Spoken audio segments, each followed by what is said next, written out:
ಎಲ್ಲರಿಗೂ ನಮಸ್ಕಾರ. Welcome to Shri official YouTube channel. ನಾನಿವತ್ತು ಸಾಂಪ್ರದಾಯಿಕ ಅಡಿಗೆ ಶಾವಿಗೆ ಕಾಯಾಲು ಮಾಡ್ತಾ ಇದ್ದೀನಿ. ಹಾಗಾದರೆ ಈ ವಿಡಿಯೋ ನೋಡೋದಕ್ಕಿಂತ ಮುಂಚೆ ನಮ್ಮ ಚಾನಲ್ನ ಸಬ್ಸ್ಕ್ರೈಬ್ ಮಾಡ್ಕೊಳ್ಳಿ, ಲೈಕ್ ಮಾಡಿ, ಶೇರ್ ಮಾಡಿ. ಈ ಶಾವಿಗೆ ಮಾಡೋದಕ್ಕೆ ಏನೆಲ್ಲ ಬೇಕು ಮತ್ತು ಹೇಗೆ ಮಾಡೋದು ಅಂತ ನೋಡ್ಕೊಳ್ಳೋಣ.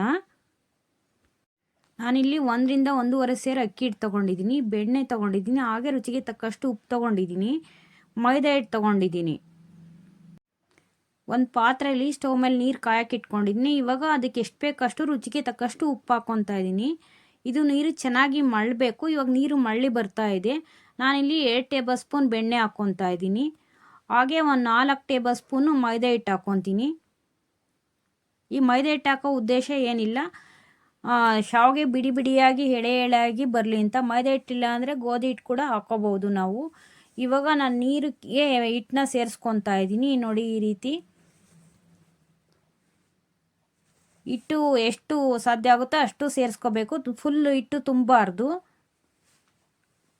ನೋಡಿ, ಈ ರೀತಿ ಕೋಲ್ ಹಿಟ್ಟು ನೋಡಿದ್ರೆ ನಮಗೆ ಹಿಟ್ಟು ಎಷ್ಟು ಸೇರಿದೆ, ಅದರೊಳಗಡೆ ಹಿಟ್ಟು ಹಾಕ್ಬೋದಾ ಇಲ್ವಾ ಅಂತ ನಮಗೆ ಗೊತ್ತಾಗೋಗುತ್ತೆ ರೆಗ್ಯುಲರಾಗಿ ಮುದ್ದೆ ಮಾಡೋರಿಗೆ. ನೋಡಿ, ಈ ಕುದಿ ಜಾಸ್ತಿ ಆದರೆ ಕುದಿನ ತೆಗೆದಿಟ್ಕೊಳ್ಳೋಣ ನಾವು ಸೌಟಿನ ಸಹಾಯದಿಂದ. ಇದು ಚೆನ್ನಾಗಿ ಕುದಿಬೇಕು ಮುದ್ದೆ.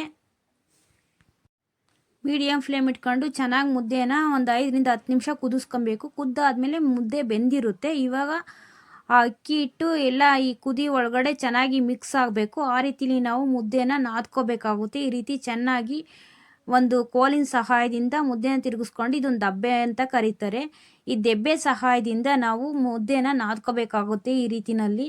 ಹಿಂದಿನ ಕಾಲದಲ್ಲಾದರೆ ಒಲೆಗಳಲ್ಲಿಟ್ಟು ಅಡುಗೆ ಮಾಡೋರು. ಅವರು ಎಷ್ಟಪ್ಪ ಮುದ್ದೆ ಪಾತ್ರೆ ಇಟ್ಟರು ಒಲೆ ಮೇಲೇ ಕವಿಗೋಲು ಹಾಕ್ಕೊಂಡು ಕವಿಗೋಲು ಸಹಾಯದಿಂದ ಮುದ್ದೆನ ತಿರುಗಿಸ್ಕೊತಿದ್ರು. ಇವಾಗ ನಾವು ಸ್ಟವ್ ಮೇಲೆ ಈ ರೀತಿ ಮುದ್ದೆ ಕೂಡಿಸ್ಕೊಳಕ್ಕಾಗಲ್ವಲ್ಲ, ಹಂಗಾಗಿ ನೆಲದಲ್ಲೇ ಇಟ್ಕೊಂಡು ಈ ರೀತಿ ಕಾಳುಗಳ್ನ ಕೊಟ್ಕೊಂಡು ನಾವು ಮುದ್ದೆನ ಚೆನ್ನಾಗಿ ಗಂಟಿಲ್ದಲೇ ಇರೋ ಥರ ಚೆನ್ನಾಗಿ ನಾದ್ಕೋಬೇಕಾಗುತ್ತೆ. ಹಿಟ್ಟು ಆ ಕುದಿ ಜೊತೆಗೆ ಎಲ್ಲ ನುಂಗಿಸ್ಕೊತಾ ಇದ್ರೆ ಬಿಸಿ ಬಿಸಿದು ಬೇಯ್ತಾ ಇರುತ್ತೆ.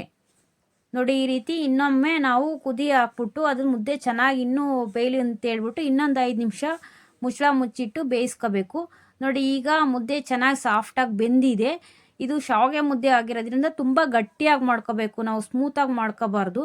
ತುಂಬ ಗಟ್ಟಿಯಾಗಿ ಮಾಡ್ಕೊಂಡ್ರೆ ಶಾವಿಗೆ ಚೆನ್ನಾಗಿ ಉದುದ್ರಾಗಿ ಎಳೆ ಥರ ಬರುತ್ತೆ. ಇಲ್ಲ ಅಂದರೆ ಕಲಿಸ್ದಾಗ ಎಲ್ಲ ಈ ಅನ್ನೋ ಥರ ಎಲ್ಲ ಮೆತ್ತಗೆ ಆಗ್ಬಿಡುತ್ತೆ. ಇವಾಗ ನಾನು ಮುದ್ದೆ ಎಲ್ಲ ಕೂಡಿಸ್ಕೊಂಡಿದ್ದಾಗಿದೆ. ಒಂದು ಪಾತ್ರೆಗೆ ಏನು ಮುದ್ದೆ ಮಾಡ್ಕೊಂಡಿದ್ದೆ ಅದನ್ನೆಲ್ಲ ತೆಗೆದಿಟ್ಕೊಂಡು ಸ್ಟೀಮ್ ಮಾಡೋಕ್ಕೆ ಇಟ್ಕೊತಾ ಇದ್ದೀನಿ. ನೋಡಿ, ಇಡ್ಲಿ ಪಾತ್ರೆ ಒಳಗಡೆ ನೀರಿಟ್ಟು ಸ್ವಲ್ಪ ಒಂದು 5 ನಿಮಿಷ ಸ್ಟೀಮ್ ಮಾಡ್ಕೊಳ್ಳೋಣ. ಈ ಮುದ್ದೆನ ನಾವು ಇಡ್ಲಿ ಪಾತ್ರೆಲಿ ಇಟ್ಟು ಸ್ಟೀಮ್ ಮಾಡೋದ್ರಿಂದ ಶಾವಿಗೆ ಕೈಗೆ ಅಂಟೋದಿಲ್ಲ, ತುಂಬಾ ಚೆನ್ನಾಗಿ ಬರುತ್ತೆ ಶಾವಿಗೆ. ಹಂಗಾಗಿ ಸ್ಟೀಮ್ ಮಾಡ್ಕೊತಾ ಇದ್ದೀನಿ. ಕಾಯಲ್ಲಿ ರೆಡಿ ಮಾಡ್ಕೊಳ್ಳೋಣ. ನಾನಿಲ್ಲಿ ಅರ್ಧ kg ಬೆಲ್ಲನ ಸಣ್ಣದಾಗಿ ಕುಟ್ಟಿ ತೊಗೊತಾ ಇದ್ದೀನಿ. 1 ಕಾಯಿಂದ ತುರಿ ತೊಗೊಂಡಿದ್ದೀನಿ. ನಾನು ಮೊದಲಿಗೆ ಒಂದು ಮಿಕ್ಸಿ ಜಾರ್ಗೆ ಕಾಯಿ ತುರಿ ನೀರು ಸೇರಿಸ್ಕೊಂಡು ನಾನು ಇದನ್ನು ರುಬ್ಕೊತೀನಿ.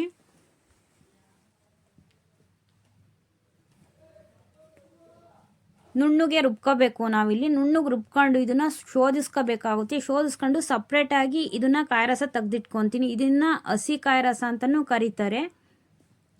ಎಲ್ಲರೂ ಒಟ್ಟಿಗೆ ಇದನ್ನು ಕಾಯಿ ರಸ ಅಂತೂ ಡಿಫ್ರೆಂಟಾಗೇ ಮಾಡ್ತಾರೆ. ನಾನು ಹಳ್ಳಿ ಸ್ಟೈಲಲ್ಲೇ ಮಾಡೋದ್ರಿಂದ ಇದನ್ನು ಹಸಿ ಕಾಯಿ ರಸ ಬೇರೆ ತೆಗೆದಿಟ್ಕೊತಾ ಇದ್ದೀನಿ. ಈ ಉಳಿದಿರೋ ಕಾಯಿ ಹಿಟ್ಟಿನ ಜೊತೆಗೆ ಇನ್ನೊಂದು ಸ್ವಲ್ಪ ಕಾಯಿ ತುರಿ ಸೇರಿಸ್ಕೊಂಡು ಬೆಲ್ಲ ಸೇರಿಸ್ಕೊಂಡು ರುಬ್ಬಿ ಅದನ್ನು ಸಪ್ರೇಟಾಗಿ ಚಟ್ನಿ ಥರ ರುಬ್ಬಿಟ್ಕೊತೀನಿ. ಇದ್ರ ಜೊತೆಗೆ ಸ್ವಲ್ಪ ಚಟ್ನಿ ಥರ ಹಾಕ್ಕೊಂಡು ಮತ್ತೆ ಕಾಯಿ ರಸ ಹಾಕ್ಕೊಂಡು ಕಲಿಸ್ಕೊಂಡ್ರೆ ಒಂಥರ ಟೇಸ್ಟ್ ಬರುತ್ತೆ. ಒಟ್ಟಿಗೆ ಬೆಲ್ಲ ಕಾಯಿ ಎಲ್ಲ ಸೇರಿಸ್ಕೊಂಡು ಮಾಡ್ಕೊಂಡ್ರೆ ಒಂಥರ ಟೇಸ್ಟ್ ಬರುತ್ತೆ. ಸ್ಟೀಮ್ ಮಾಡೋಕ್ಕೆ ಇಟ್ಟಿದ್ದ ಮುದ್ದೆ ಬೆಂದಿದೆ. ನೋಡಿ, ಎಷ್ಟು ಚೆನ್ನಾಗಿ ಬೆಂದಿದೆ ಮುದ್ದೆ. ಈ ರೀತಿ ನಾವು ಸ್ಟೀಮ್ ಮಾಡಿಕೊಂಡ್ರೆ ಮತ್ತೆ ಶಾವಿಗೆನ ನಾವು ಸ್ಟೀಮ್ ಮಾಡೋಕ್ಕೆ ಇಡೋ ಅವಶ್ಯಕತೆ ಇರೋದಿಲ್ಲ. ಇದೇ ತುಂಬ ಚೆನ್ನಾಗಿ ಬೆಂದಿರುತ್ತೆ. ಕೈಗೆ ಒಂದಕ್ಕೊಂದು ಶಾವಿಗೆ ಅಂಟಲ್ಲ. ಈ ರೀತಿ ಸ್ಟೀಮ್ ಮಾಡ್ಕೊಳೋದ್ರಿಂದ ಈಸಿನೂ ಆಗುತ್ತೆ ನಮಗೆ. ಇವಾಗ ಬಿಸಿಯಾಗಿರ್ಬೇಕಾದ್ರೇ ಮುದ್ದೆನೇ ಚೆನ್ನಾಗಿ ನಾವು ನಾದ್ಕೊಂಡು ಇದನ್ನು ಒಳ್ಳಿಗಿಡೋ ರೀತಿಲಿ ಆಕಾರ ಮಾಡ್ಕೋಬೇಕಾಗುತ್ತೆ, ರೋಲ್ ಥರ. ಕೈಗೆ ತಣ್ಣೀರು ಎತ್ಕೊಂಡು ಇದು ತಣ್ಣಗಾದ್ಮೇಲೆ ಮುದ್ದೆ ತಣ್ಣಗಾದರೆ ಶಾವಿಗೆ ಒತ್ತೋದಕ್ಕೆ ಕಷ್ಟ ಆಗುತ್ತೆ. ಹಂಗಾಗಿ ಬಿಸಿ ಇರಬೇಕಾದ್ರೇ ನಾವು ಮಾಡ್ಕೋಬೇಕಾಗುತ್ತೆ. ನೋಡಿ, ಈ ರೀತಿ ನೋಡಿ, ಒಳಗೆ ಎಷ್ಟು ಇಡ್ಸುತ್ತೋ ಅಷ್ಟೂ ನಾವು ಮುದ್ದೆ ಇಟ್ಟು ಮೇಲ್ಗಡೆಯಿಂದ ಒತ್ಕೋಬೇಕಾಗುತ್ತೆ.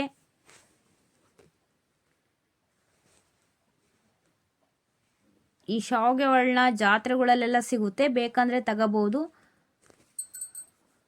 ಸಂತೆಗಳಲ್ಲಿ ಸಿಗುತ್ತೆ, ಮತ್ತು ಕಾರ್ಪೆಂಟ್ರುಗಳು ಕೂಡ ಮಾಡಿಕೊಡ್ತಾರೆ. ನೋಡಿ ಈ ರೀತಿ ಶಾವಿಗೆನ ನಾನು ರೆಡಿ ಮಾಡ್ಕೊತಾ ಇದ್ದೀನಿ. ಇನ್ನೊಂದು ಕಂತೂ ಕೂಡ ಒತ್ತಿ ತೋರಿಸ್ತಾ ಇದ್ದೀನಿ ನೋಡಿ. ಶಾವಿಗೆ ಎಷ್ಟು ಚೆನ್ನಾಗಿ ಬೆಂದಿದೆ, ಒಂದಕ್ಕೊಂದು ಕಾಣ್ತಾ ಇಲ್ಲ, ಮುಲ ಮುಲ ಅಂತ ಬರ್ತಾ ಇದೆ ಶಾವಿಗೆ. ನೀವು ಒಮ್ಮೆ ಈ ರೀತಿ ಶಾವಿಗೆನ ಟ್ರೈ ಮಾಡಿ ಹೇಗೆ ಬಂದಿದೆ ಅಂತ ಕಮೆಂಟ್ ಮಾಡಿ. ನಾನಿಲ್ಲಿ ಬೆಲ್ಲದ ಕಾಯಿ ರಸ, ಸಪ್ಪೆಕಾಯಿ ರಸ ಮತ್ತು ಸಾಂಬಾರು, ತುಪ್ಪ ಮತ್ತು ಶಾವಿಗೆ ಸರ್ವ್ ಮಾಡ್ಕೊತಾ ಇದ್ದೀನಿ ನೋಡಿ. ಈ ಶಾವಿಗೆ ಹಾಕ್ಕೊಂಡು, ಈ ಶಾವಿಗೆ ಮಾಡಿದಾಗಂತೂ ಅನ್ನ ಊಟ ಮಾಡೋದೇ ಇಲ್ಲ ನಾವು. ಅದಕ್ಕೆ ಇಸ್ಕಿದ ಬೇಳೆ ಸಾಂಬಾರು ಅಂತಲೂ ಮಾಡ್ತಾರೆ, ಸಂಬ್ರ ಅಂತಲೂ ಕರೀತಾರೆ.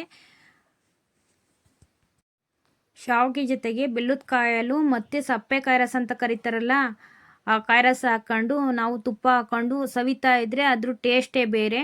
ಯಾವ ಒಬ್ಬಟ್ಟು ಪಾಯಸಕ್ಕಿಂತ ಏನು ಕಡಿಮೆ ಇಲ್ಲ. ಇದೊಂಥರ ಡಿಫ್ರೆಂಟಾಗಿರುತ್ತೆ, ಇನ್ನೂ ತಿನ್ನಬೇಕು ಅಂತ ಅನಿಸುತ್ತೆ ನೋಡಿ. ಈ ರೀತಿ ನಾವು ಸರ್ವ್ ಮಾಡ್ಕೊಂಡು ತಿಂತೀವಿ. ಇಸ್ಕಿದ ಬೇಳೆ ಸಾಂಬಾರು ಲಿಂಕ್ನ ಡಿಸ್ಕ್ರಿಪ್ಷನಲ್ಲಿ ಹಾಕಿರ್ತೀನಿ, ಚೆಕ್ ಮಾಡ್ಕೊಳ್ಳಿ.